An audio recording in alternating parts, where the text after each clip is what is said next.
हरे Krishna everyone. आज हम श्रीमद् भगवत गीता के 12वें अध्याय के तीसरे चौथे श्लोक को करेंगे। कोशिश करेंगे कि अगर हम फिफ्थ भी कंप्लीट पाए। तो जो भगवत गीता का 12वां अध्याय है इसको भक्ति योग कहते हैं। छोटा सा अध्याय है। 20 श्लोक हैं इसमें टोटल। तो इसमें भगवान भक्ति योग के बारे में बताते हैं। बहुत ही इंपॉर्टेंट चैप्टर है भगवत गीता का। देखने में ऐसा लगता है बड़ा सिंपल है, लेकिन एक्चुअल में इसको समझना वाकई में बहुत कठिन है। तो थोड़ा थोड़ा करके कोशिश करेंगे इसको समझने का। तो इस चैप्टर में अर्जुन एक प्रश्न से शुरुआत होती है। अर्जुन के एक प्रश्न से भगवत गीता के 12वें अध्याय की शुरुआत होती है। क्या प्रश्न था? किसी को पता है अर्जुन क्या पूछते हैं? क्या पूछा था अर्जुन ने 12.1 में कल?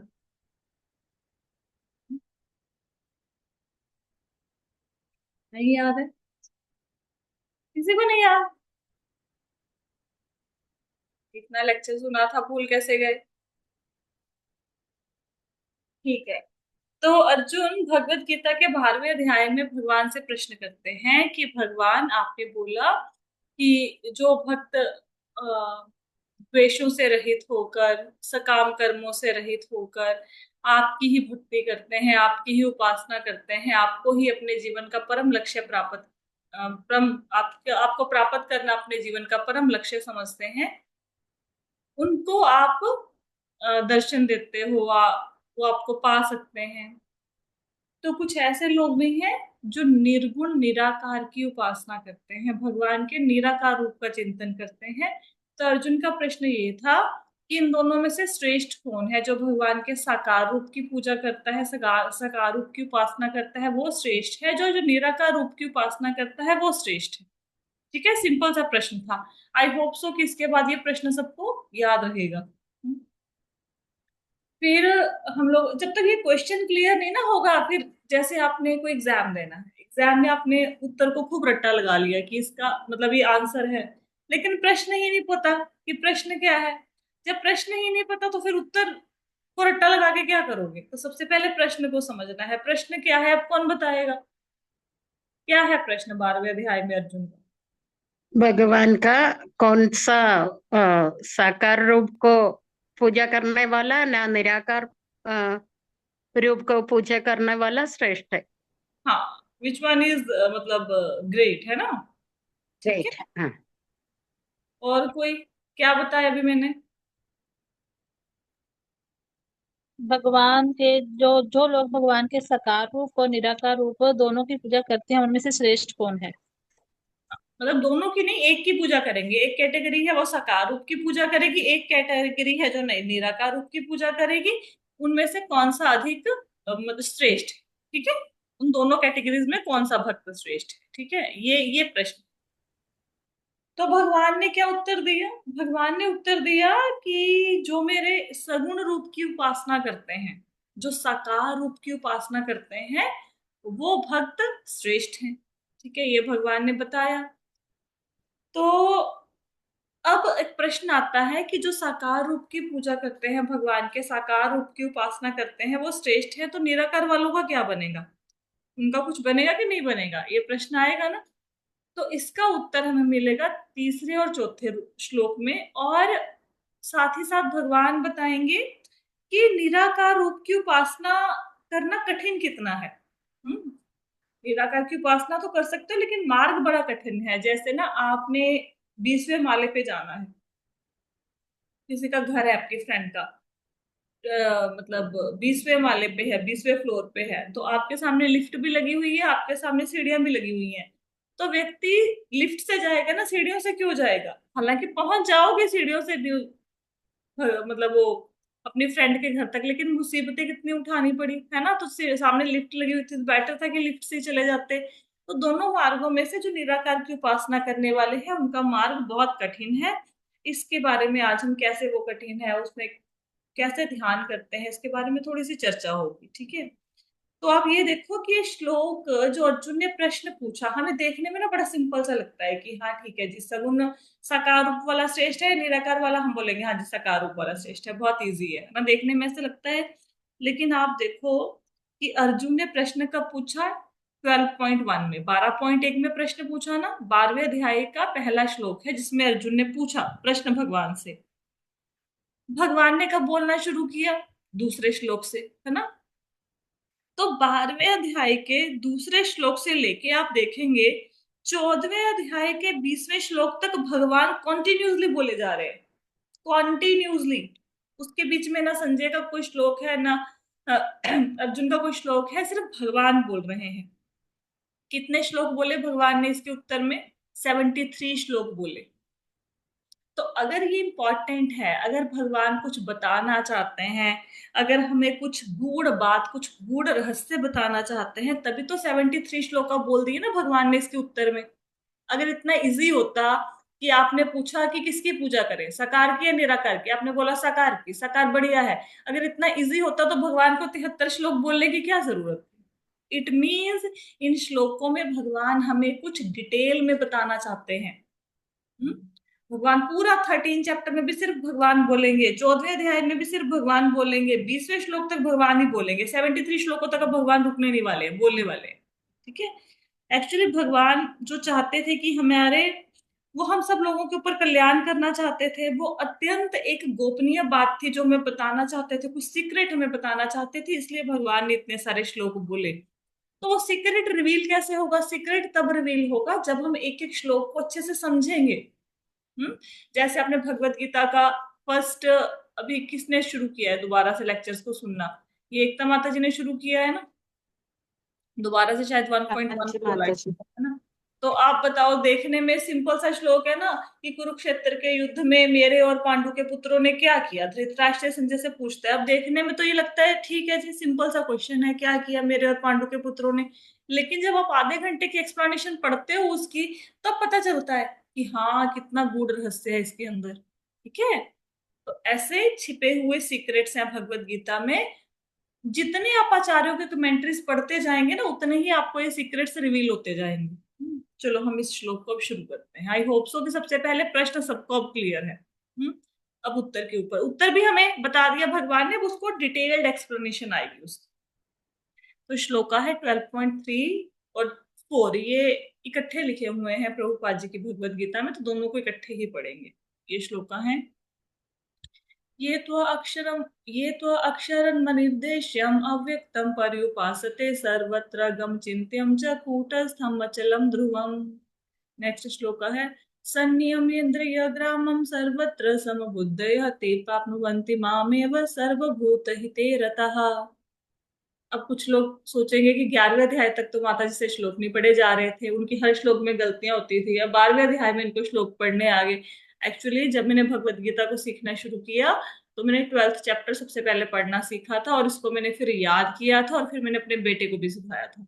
मोस्टली जब आप भगवत गीता के श्लोक पढ़ने शुरू करते हैं, तो 12वां चैप्टर सबसे पहले सिखाते हैं।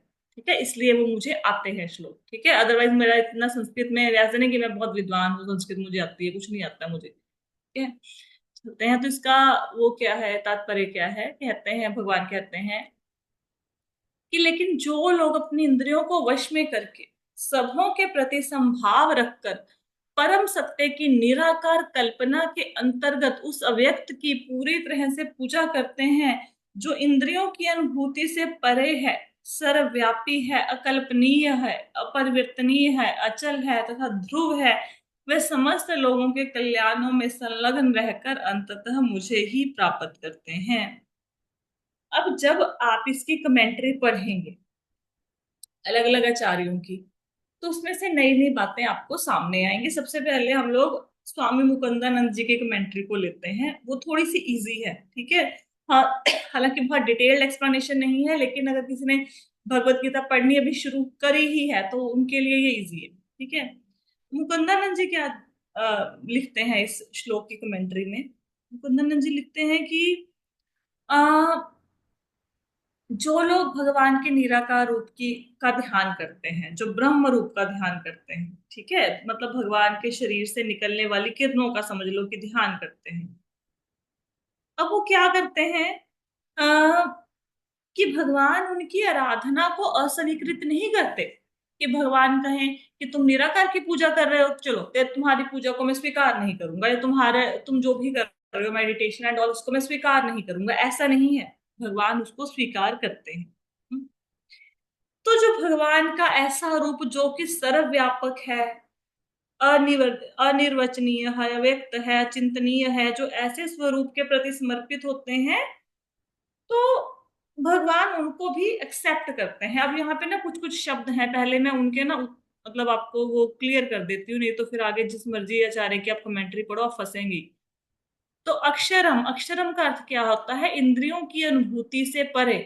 पहले इस शब्द को लेते हैं, इंद्रियों की अनुभूति से परे का मतलब क्या है।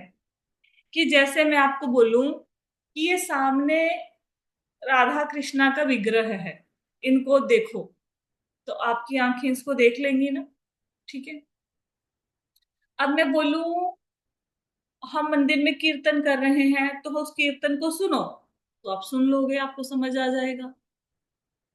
अब बोला जाए कि ये विग्रह के ऊपर, हमने विग्रह के चरणों में तुलसी दल अर्पित कीजिए किए हैं, ये लीजिए, इनकी सुगंध लीजिए। ये भगवान के गले में फूलों की माला पहनाई हुई थी, ये लीजिए, आप इन फूलों की सुगंध लीजिए। तो आप क्या करोगे, माला पकड़ के सुगंध ले लोगे, ठीक है, आपको समझ आ जाएगा ना, सुगंध ले लेंगे उसकी।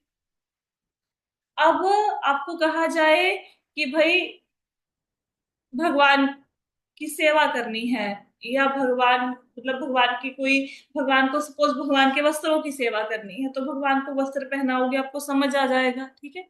तो आपकी जो इंद्रियां हैं, आंख, कान, नाक, जीभ, त्वचा, उनसे आप भगवान के विषय में देख सकते हो, सुन सकते हो, जान सकते हो। कोई आपको बताएगा तो आप उनको समझ पाएंगे, क्योंकि आपके सामने है, ठीक है, भगवान। अब अगर आपको बोला जाए कि सामने ऑल्टर में क्या है, कुछ नहीं, खाली है, वहां पे कोई भगवान का विग्रह नहीं है, ठीक है, तो अब आप किस चीज के ऊपर ध्यान करोगे, कौन सी इंद्रिय से उस खालीपन को फील करोगे। जैसे अभी इसको चलो अक्षरम को समझते हैं, अक्षरम को समझने के लिए आप सब लोग अपनी आंखें बंद करो।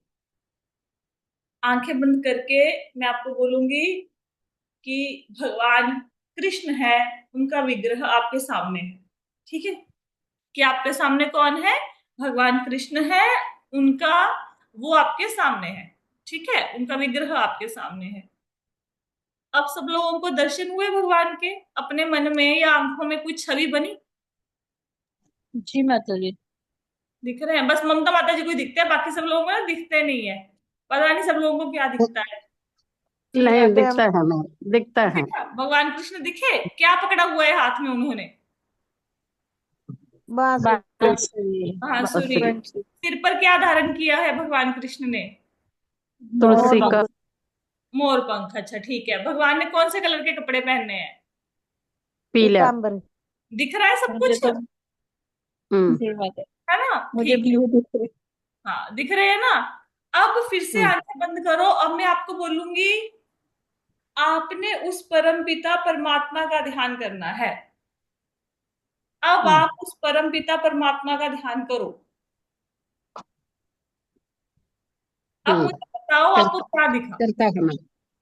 क्या दिखा। भगवान का भगवान का माता जी रूप। कंफ्यूज हो रहे हैं, अभी कौन सी छवि लें।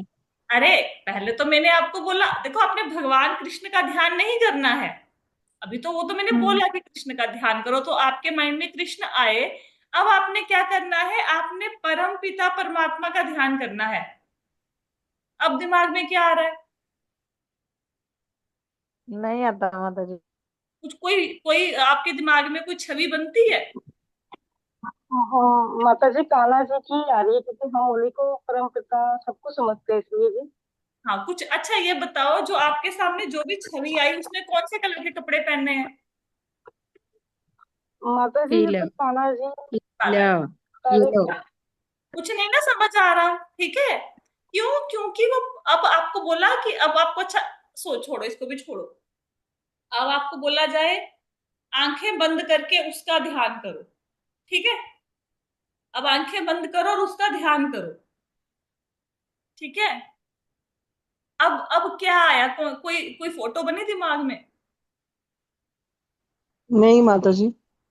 क्यों नहीं बनी? माता जी, उसका मतलब किसका? उसका कोई मतलब मतलब पता नहीं चला। किसका? उसका मतलब किसका आप पूछोगे ना, ठीक है? उस मतलब किसका ध्यान करें? अब समझ आया कितना मुश्किल है निराकार की उपासना करना। इंद्रियों की अनुभूति से परे, समझ आया कि आंखों से उसको देख नहीं सकते, कानों से उसको सुन नहीं सकते, हाथों से उसको छू नहीं सकते, नाक से हम कोई उसके सुगंध नहीं ले सकते, कुछ नहीं कर सकते। इसको कहते हैं अक्षरम। अक्षरम समझ आया वो? जी माता जी। अब तो एक्टिविटी करा दी, अब तो समझ आना चाहिए अक्षरम क्या, ठीक है? अक्षरम नहीं समझ आया तो समझो उसका ध्यान करो। उसका मतलब किसका? किसका मतलब पता नहीं। तो इसको कहते हैं अक्षरम, जो इंद्रियों के द्वारा जाने नहीं जा सकते, ठीक है? अब आ जाओ अनिर्देश्यम। अनिर्देश्यम का मतलब क्या है? अनिर्देश्यम का मतलब है, जैसे अब मैं पूछूं पंखा कहाँ है, तो आप क्या करोगे? कैसे मुझे बताओगे ऊप- पंखा कहाँ है? ऊपर दिखाएगा, ऊपर ऊपर दिखाएगा, पंखा फिंगर है। फिंगर पॉइंटिंग करके, है ना? ऐसे उंगली से दिखाओगे हम्म। ऊपर पंखा है ना? तो अब मैं आपको बोलूं कुर्सी कहाँ है, आप उंगली से ऐसे मुझे बताओगे यहाँ पे है कुर्सी, ठीक है? ऐसे इंगित करोगे ना, मतलब पॉइंट करोगे ना, मुझे बताओगे ना वहां पे कि ये यहाँ पे चीज पड़ी है, ठीक है? तो अनिर्देश्यम का मतलब ये है जिसकी तरफ निर्देश नहीं किया जा सकता। अब मैं आपको बोलूं कि जैसे आप मंदिर में बैठे हो, मैं बोलूंगी भगवान, अब जैसे आपका मोबाइल ही है, मैं पूछूं मोबाइल कहाँ है, आप फिंगर करके बोलोगे मोबाइल यहाँ है। भगवत गीता का सेशन कहाँ चल रहा है? इस मोबाइल में चल रहा है, ऐसे उंगली से मुझे बताओगे। आपके सामने भगवान कृष्ण का विग्रह हो, आप मंदिर में जाओगे, तो मैं पूछूंगी भगवान कृष्ण कहाँ है, तो आप उंगली करके बताओगे कि वहां पे है, ऐसे पॉइंट करके बताओगे ना मुझे। अब मैं आपको पूछूं वो कहाँ है, अब बताओ वो कहाँ है? वो कौन? किसने? वो किसने? कौन? वो कहाँ वो है? मतलब वो कौन मतलब क्या? कहाँ? अब वो पता ही नहीं, अब वो पता ही नहीं क्या है वो, कुछ नहीं पता क्या है वो, लेकिन वो है कहीं पे, बताओ कहाँ? कहाँ उंगली करोगे? कहाँ इशारा करोगे? कहीं भी नहीं करेंगे माता जी, कहीं समझ भी ही नहीं नहीं आया करोगे, निर्देशित नहीं कर सकते हो आप, फिंगर पॉइंटिंग से बता नहीं सकते हो। आप मंदिर में खड़े हो, आप भगवान की तरफ पॉइंट करके बता सकते हो, निर्देश करना कि यहाँ पे ये है भगवान। अब पूछा जाए आपका वो ब्रह्म कहाँ है, तो कहाँ है ब्रह्म? आप बोलोगे सब जगह पे है। अच्छा मुझे बताओ कहाँ पे है? सब जगह पे है जी। किसी तरफ तो होंगे नहीं जी, सब जगह पे है, तो उनको निर्दिष्ट नहीं किया जा सकता है यहाँ है वहां है कहाँ है। वो सब जगह है, लेकिन उनकी तरफ आप इशारा करके बता नहीं सकते, इंगित नहीं कर सकते उसे। समझ आया निर्देशियम? जी माता जी। ये बिल्कुल बच्चों जैसे बता रहे, ऐसे किसी ने बताना नहीं है आपको। अगर नहीं समझ आएगा तो पूछना। अव्यक्तम। अव्यक्तम का मतलब होता है अप्रकट। अब वो प्रकट ही नहीं है। अब मैं आपको कितनी बार बताती हूँ कि आपके भगवान मतलब जो ब्रह्म है, जो वो हर जगह पे है, सब जगह फैला हुआ है। तो मैं आपको बोलती हूँ पंखे में भी है, कंप्यूटर में भी है, लैपटॉप में भी है, आपके मोबाइल में भी है, सब जगह पे है ना? भगवान ब्रह्म के रूप में सब जगह पे हैं। लेकिन अगर आप बोलो कि मैं इस मोबाइल को तोड़ता हूँ, तोड़ तोड़ के इसके टुकड़े कर डालता हूँ, इसके अंदर से निकलेंगे ब्रह्म, निकलेंगे परमात्मा, निकलेंगे भगवान, निकलेंगे, निकलेंगे? ऐसा तो नहीं निकलेंगे। मतलब है लेकिन अप्रगट है। समझ आया? अव्यक्त है, अप्रगट है वो। मतलब उनको ऐसे दिखाया नहीं जा सकता। आप अर्चा विग्रह को जो साकार रूप है उसको पॉइंट कर सकते हो। अगर आपके सामने सपोज मैं पूछूं कृष्ण कहाँ है, आप नहीं दिखा सकते, लेकिन आप मोबाइल पे फोटो दिखा देंगे कि ये है कृष्ण, है ना? लेकिन अगर आपको पूछा जाए ब्रह्म कहाँ है, ब्रह्म को दिखाओ, तो ब्रह्म को नहीं दिखा सकते हो, अप्रगट है। ठीक है?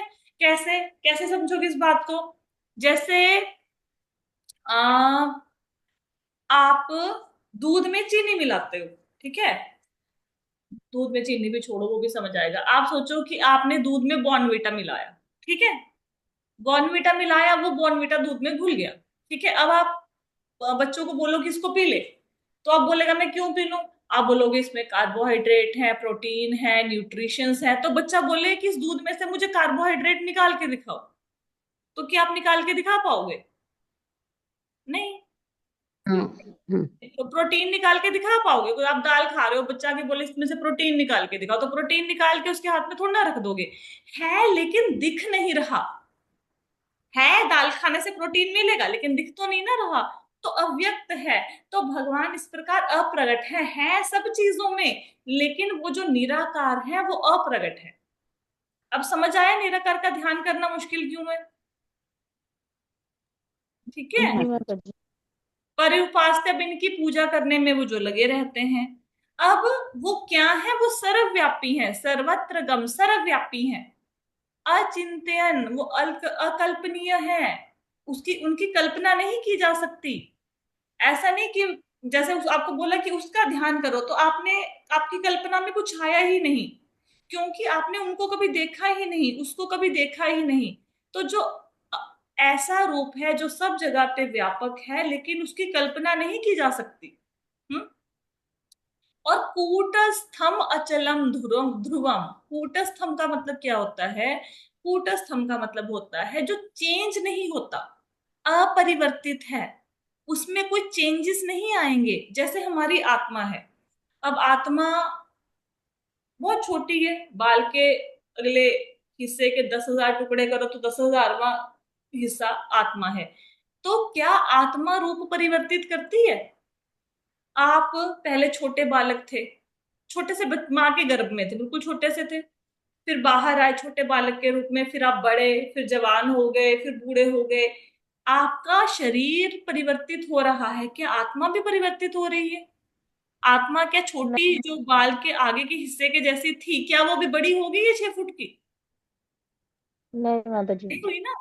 तो जो निराकार का ध्यान करते हैं, वो निराकार कूटस्थम है। कूटस्थम का मतलब है कि वो अपरिवर्तित है, उसका रूप परिवर्तित नहीं होता, देखा नहीं जा सकता, सोचा नहीं जा सकता है, सब जगह पे है लेकिन उसका रूप परिवर्तित नहीं होता, कूटस्थम है, अपरिवर्तित है। अचलम, अचलम का मतलब वो स्थिर है। हाँ, वो है सब जगह पे लेकिन स्थिर है, चलायमान नहीं है। ध्रुवम, ध्रुवम का मतलब है कि वो निश्चित है, निश्चित मतलब वो सत्य है, असत्य नहीं है, असत नहीं है, वो सत्य है। ध्रुव है। तो आप ये नहीं कह सकते कि इस मोबाइल के अंदर भगवान नहीं है उस पंखे के अंदर भगवान नहीं है सत्य है, निश्चित है, ध्रुव है। ध्रुव मतलब पक्का, श्योरिटी के साथ। जब हम कहते हैं ना किसी बात को पक्की बात, तो ऐसे ध्रुव मतलब निश्चित है, जो निश्चित है मतलब जो सत्य है, ऐसे असत्य नहीं है, सत है। हम्म? कहते कि ऐसे जो लोग हैं जो क्या करते हैं, अब जो इस निराकार की पूजा करनी है, कैसे निराकार की? जो इंद्रियों से जाना नहीं जा सकता, अक्षरम है, अनिर्देश्यम, जिसकी तरफ इशारा करके उनको इंगित नहीं किया जा सकता, अव्यक्तम है, अप्रगट है, वो प्रकट नहीं होते हैं, ठीक है, सर्वव्यापी है, अचिंत्यम मतलब उनकी कल्पना करना पॉसिबल नहीं है। हाँ, फिर और क्या बताया? जस्ट 1 मिनट, किसी ने ना ये यहाँ पे कुछ लिखना शुरू कर दिया, जस्ट 1। हाँ, जो सर्वव्यापी हैं, ठीक है, जो परिवर्तित नहीं होते, जिनकी कल्पना नहीं की जा सकती, जो स्थिर हैं, जो निश्चित हैं, सत्य हैं, जो सारी इंद्रियों को वश में करके इसका ध्यान करता है। अब जैसे निराकार की उपासना करनी है, उसके लिए ऐसा नहीं कि आपने अपनी अपनी इंद्रियों को वश में नहीं किया और निराकार की उपासना करने के लिए लग गए ना। अगर उस रास्ते पे चलना है तो सबसे पहले अपनी इंद्रियों को वश में करना पड़ेगा। लेकिन जो साकार रूप की पूजा करते हैं, साकार रूप की पूजा में इंद्रियां वश में नहीं भी होंगी तो भी आपका चलेगा, धीरे धीरे इंद्रियां अपने आप वश में हो जाएंगी। जैसे अब किसी के मन में अच्छा अच्छा खाने की इच्छा है, ठीक है, वो साकार रूप की पूजा करेगा तो क्या करेगा? वो भगवान को भोग लगाएगा और खा लेगा, ठीक है, कम से कम कुछ छूट तो है, ठीक है, कुछ तो खान, ऐसा तो नहीं ना कि बिल्कुल इसको बोले कि जुबान पर कंट्रोल कर लो। अब जैसे आंख है, आंख तो चाहती, जैसे सपोज करो, इसको कैसे समझोगे? इसको ऐसे समझोगे कि एक बच्चा है, बच्चा बहुत शरारत करता है, ठीक है, अब बच्चा चाकू के साथ खेल रहा है, चाकू के साथ आपको लगता है कि इसको चोट ना लग जाए, तो आपने क्या किया, उसके हाथ से चाकू ले लिया। अब चाकू लेने के बाद क्या बच्चा आराम से बैठेगा? उसको बोलो तेरे हाथ से चाकू ले लिया, अभी ये पड़ी है कुर्सी, यहाँ पे बैठ जा, नहीं बैठेगा। वो क्या करेगा? भागेगा, दौड़ेगा, कुछ ना कुछ करेगा, कुछ तोड़ फोड़ मचाएगा। तो आप क्या करोगे, उसके हाथ में एक खिलौना दे दोगे कि भैया ये सॉफ्ट टॉय है, ये गाड़ी है, इसको ले ले, ये टेडी बियर है, इससे खेल ले, तू चाकू से मत खेल। तो बच्चा क्या करेगा फिर? क्या करेगा बच्चा? बताइए, अब इसका आंसर भी बहुत मुश्किल हो गया है। ठीक है, बच्चा उससे खेलने लगेगा, ठीक है। लेकिन अगर बच्चे को बोला जाए कि सब कुछ तेरे से ले लिया, अब तू कुर्सी पर बैठ जा बिल्कुल अकड़ के सीधा होके, तो बच्चा भाग जाएगा, नहीं बैठेगा ना।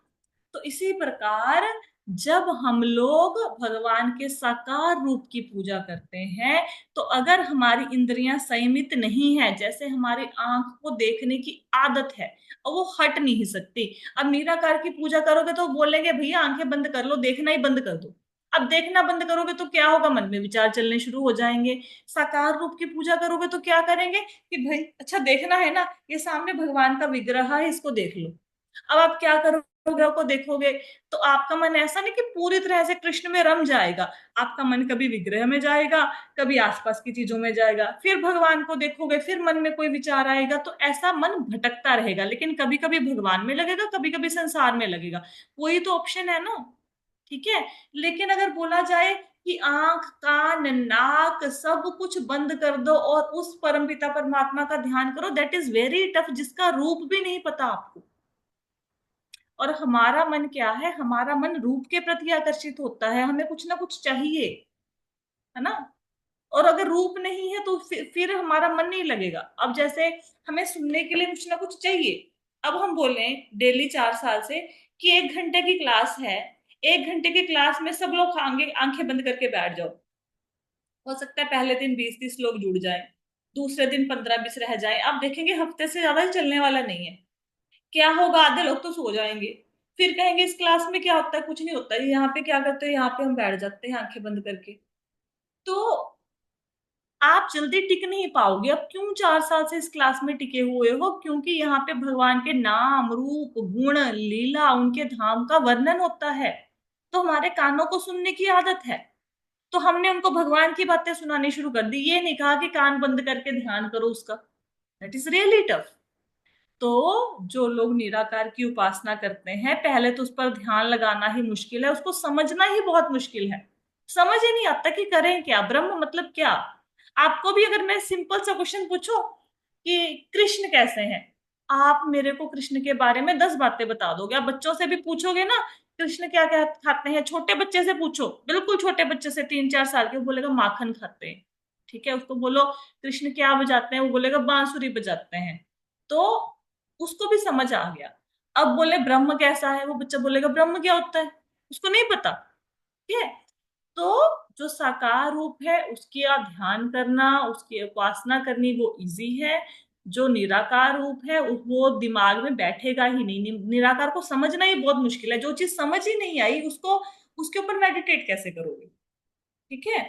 दूसरी बात क्या है कि निराकार की पूजा तभी कर पाओगे जब आप इंद्रियों को संयमित कर लेंगे, तब। अब इंद्रियों को संयमित नहीं किया तो फिर निराकार की पूजा नहीं कर सकते। साकार रूप में कुछ हद तक अगर इंद्रियां वश में नहीं है, तब भी भगवान की उपासना में आप लग सकते हो। लेकिन निराकार अगर निर्गुण की उपासना करनी है, तो विषयों में अगर आपकी आसक्ति है, भोगों में आसक्ति है, तो फिर उससे क्या होगा, आपका पतन हो जाएगा, आप नीचे गिर जाओगे, फिर आप मार्ग से हट जाओगे अपने मार्ग से। ठीक है, क्लियर हुआ। तो जब मुकुंदानंद स्वामी जी इसकी कमेंट्री लिखेंगे, वो ये बताते हैं इसकी कमेंट्री में कि भाई ये जो ब्रह्म की उपासना करते हैं, भगवान उनको रिजेक्ट नहीं करते, भगवान उनको एक्सेप्ट करते हैं। उनको ऐसा नहीं कहते कि भाई तुम तो निराकार की उपासना करते हो तो मैंने तुम्हें रिजेक्ट कर दिया, ऐसा नहीं है, एक्सेप्ट करते हैं।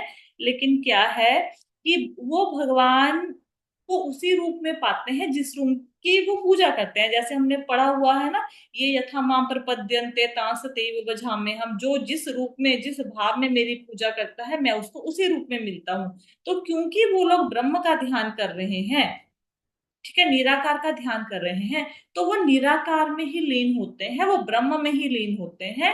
वो आगे बैकुंठ तक पहुंच जाएंगे, भगवान कृष्ण तक पहुंच जाएंगे, ऐसा नहीं होगा। हाँ, अगर वो भक्ति करेंगे तो फिर वो वहां तक पहुंच सकते हैं, लेकिन उनके लिए वो मार्ग बहुत कठिन है। ऐसा नहीं है कि जो बंदा सीढ़ियों से गया वो वहां पे नहीं पहुंच पाएगा ऊपर 20वें माले तक, लेकिन रास्ता बहुत कठिन है। पहले वो ब्रह्म को समझेंगे, उसमें भी बहुत समय लग जाएगा, ठीक है। उसके बाद क्योंकि अब पूरी जिंदगी निराकार के ध्यान में लगा ली, अब साकार की तरफ मन नहीं जाएगा, वो समझ नहीं पाएंगे। एक एक पूरी जिंदगी आपने उसका ध्यान किया, अब उसको छोड़ के कृष्ण का ध्यान करेंगे, मन नहीं मानेगा। और कृष्ण का ध्यान किए बिना कृष्ण तक पहुंच नहीं पाओगे। तो भगवान उनको एक्सेप्ट करते हैं भक्तों को, लेकिन वो भगवान तक नहीं पहुंच पाते, वो भगवान के शरीर से निकलने वाली किरणों में विलीन हो जाते हैं, वहीं तक पहुंच पाते हैं। समझ आया? अभी जी हाँ, माता जी। अभी हाँ कहने में कुछ नहीं सोचना पड़ता, अगर नहीं समझ आया तो आप ना कह सकते हैं, ठीक है। तो इसमें जब आप प्रभुपाद जी के तात्पर्य पढ़ेंगे, प्रभुपाद जी अपने तात्पर्य में कहते हैं कि जो भगवान की डायरेक्ट सेवा है, जैसे आप मंदिर में जाते हो, वहां पे खिचड़ी प्रसाद की सेवा कर ली, भगवान के मंदिर की सफाई कर ली, ठीक है। तो ये जो प्रत्यक्ष सेवा है भगवान की, वो इनडायरेक्ट सेवा करने से ज्यादा अच्छी है। डायरेक्ट सेवा में आपको पता है कि भाई ये है भगवान के भगवान का मंदिर, इसकी सफाई करनी है, समझ आ गया ना। अब ब्रह्म ब्रह्म तो सब जगह पे फैला हुआ है, वहां पे किसकी सफाई करोगे? तो प्रत्यक्ष विधि से जो हम साकार रूप की पूजा करते हैं वो इजी है, अप्रत्यक्ष रूप से जो निराकार की पूजा करते हैं, प्रभुपाद जी लिखते हैं, वो बहुत कठिन है। वो कृष्ण को प्राप्त कर लेते हैं भगवान को, लेकिन उसके लिए उनको बहुत सारे जन्म लग जाते हैं। अनेकानेक जन्मों के बाद उनको ये समझ आता है कि जो भगवान है वो श्री कृष्ण है। उसके लिए वो पहुंच जाएंगे कृष्ण के पास, लेकिन अनेक जन्म लेने के बाद पहुंचेंगे। और फिर मार्ग बहुत कठिन है उनके लिए, पहले इंद्रियों को वश में करेंगे, उसके बाद हर प्राणी की सेवा करेंगे, वो सब प्राणियों के अंदर भगवान को देखेंगे। और जब ये बातें हो जाएंगी कि सब प्राणियों पे दया, सबके अंदर भगवान को देखना, इंद्रियों को पूरी तरह से इंद्रिय विषयों में से हटा लेना, फिर जाके उनको भगवान का साक्षात्कार हो पाएगा, जो कि एक्चुअल में बहुत मुश्किल है। इंद्रियों को, आंख कान नाक जीभ सब कुछ बंद करके बैठ जाना, सब लोगों में भगवान को देखना, किसी जीव से, मनुष्य से, पशु से, किसी पक्षी से, किसी से कोई ईर्ष्या नहीं करना। तो ऐसा जब हो जाएगा, तब फिर वो सत्य की अनुभूति कर पाएंगे, जो कि बहुत मुश्किल है। हम्म? अब हम लोग तो सास बहू के झगड़ों से बाहर नहीं आ पा रहे, सब जीवों के प्रति संभाव रखना तो बहुत मुश्किल बात है। हस्बैंड वाइफ के झगड़ों से ही वापस नहीं आ रहे, उनके प्रति संभाव नहीं हो पा रहा। नेबर्स के झगड़ों से वापस नहीं आ पा रहे, रिश्तेदारियों से वापस नहीं आ पा रहे, उनके झगड़ों में ही उलझे हुए हैं, तो कैसे संभाव रख लेंगे? हमारा तो छोटी छोटी बातों पे भी संभाव नहीं है ना। बाहर के लोगों को कैसे हम लोग ऐसे सबको अपना लेंगे? नहीं अपना पाएंगे ना, जब घर वालों को एक्सेप्ट नहीं कर पा रहे, बाहर वालों को एक्सेप्ट कैसे कर लेंगे? तो वो निराकार की उपासना करना हमारे लिए पॉसिबल ही नहीं है। थोड़ी सी भूख लगेगी, जान निकल जाती है, भूख लगी है, भूख लगी है, काम नहीं हुआ, काम नहीं हुआ, कहाँ जीप पर कंट्रोल करके बैठ जाएंगे, है ना। तो कम से कम साकार रूप वाला भोग लगा के खा तो लेगा कुछ। तो निराकार की पूजा करना बहुत कठिन है। अब यहाँ पे किसी का कोई प्रश्न है तो पूछो। क्लियर हो गया? अब हरे इसको कृष्ण माता जी। बताइए प्रभु जी। माता जी, वो जो आप एक बोल रहे थे ना कि मंदिर में जाने अनजाने में जो अपराध हो जाते हैं, वो वाली क्लास आप बता रहे थे ना कि मैंने डाली हुई है। माता जी, एक बार उसको दोबारा से डाल देंगे? मैंने काफी क्लास चेक की थी, पता नहीं चला मैं मुझे। आपको गीता क्लासेस वाले ग्रुप में डाल देती हूँ। ये भक्ति रसामृत सिंधु का 8वां अध्याय है। हम लोग शायद 3 दिन से इस अध्याय को पढ़ रहे हैं, आज वो सारे हमारा कंप्लीट हो गया। उसमें सारे अपराधों का वर्णन आता है कि मंदिर में जाते हुए, मंदिर भगवान की सेवा करते हुए कौन से अपराध नहीं होने चाहिए। मैं तीनों का लिंक डाल देती हूँ, उसको सब लोग पढ़ लो। ठीक। और जो जैसे उसमें एक ठीक है। सिंपल सा है कि भगवान की पूजा नीले और लाल रंग के वस्त्र पहनकर नहीं करनी, अब किसी को पता ही नहीं है, वो ऐसे ही कर रहा होगा, है ना। तो छोटा सा पॉइंट है, ठीक है। फर वाला कंबल लेके नहीं बैठना, अब लोगों को पता ही नहीं है। तो छोटे छोटे से अपराध हैं, जैसे मंदिर में जाना है तो हाथ पैर दोनों धो के जाने हैं। हम कहाँ हाथ पैर धो के जाते हैं? बिल्कुल। और सर्दियों में तो बिल्कुल ही, कहाँ सॉक्स निकाल के पैर धो के जाएंगे, हम जाएंगे? आप सोचो। तो थोड़ा पढ़ लेंगे तो कुछ कुछ अपने आप को करेक्ट कर पाएंगे। वो तीनों क्लासेस का लिंक मैं भेज देती हूँ, तो इन्हें पता नहीं 2 क्लासेस है वो, मॉर्निंग में हम लोग करते हैं, तो वो आप एक बार सुन लो। ठीक है माता जी। ठीक है माता जी। माता जी एक चीज और पूछ रहा था, जो घर में हम पूजा करते हैं और मंदिर में हम जाके पूजा करते हैं, उन दोनों पूजा में फर्क होता है या मतलब सेम क्या होता है प्रोसेस कि है? देखो, फर्क ये होता है कि जो मंदिर के भगवान है उनकी पूजा के बहुत ज्यादा विधि विधान है। वहां पे अगर 3:30 पे कुछ होना तो 3:30 पे ही होगा, 3:35 पे नहीं होगा, 3:32 पे नहीं होगा, 3:29 पे नहीं होगा। घर में क्या है, हमारे लड्डू गोपाल जी की, पर हम लेट उठते हैं तो लेट उठा देते हैं, थोड़ा लेट उनकी सेवा कर देते हैं, पहले हस्बैंड को भेज देते हैं ऑफिस, उनका उनकी सेवा निपटा देते हैं। तो ऐसे घर में थोड़ा सा एडजस्टेबल होते हैं भगवान। मंदिर वाले भगवान फिर वो एडजस्ट नहीं करते, उनकी पूजा वही विधि विधानों से करनी पड़ेगी। घर में भगवान हमारे जैसे ही रह लेते हैं। मंदिर में जी अब रात माता। को देखो कैसे बनता है, घर में बेचारे वैसे ही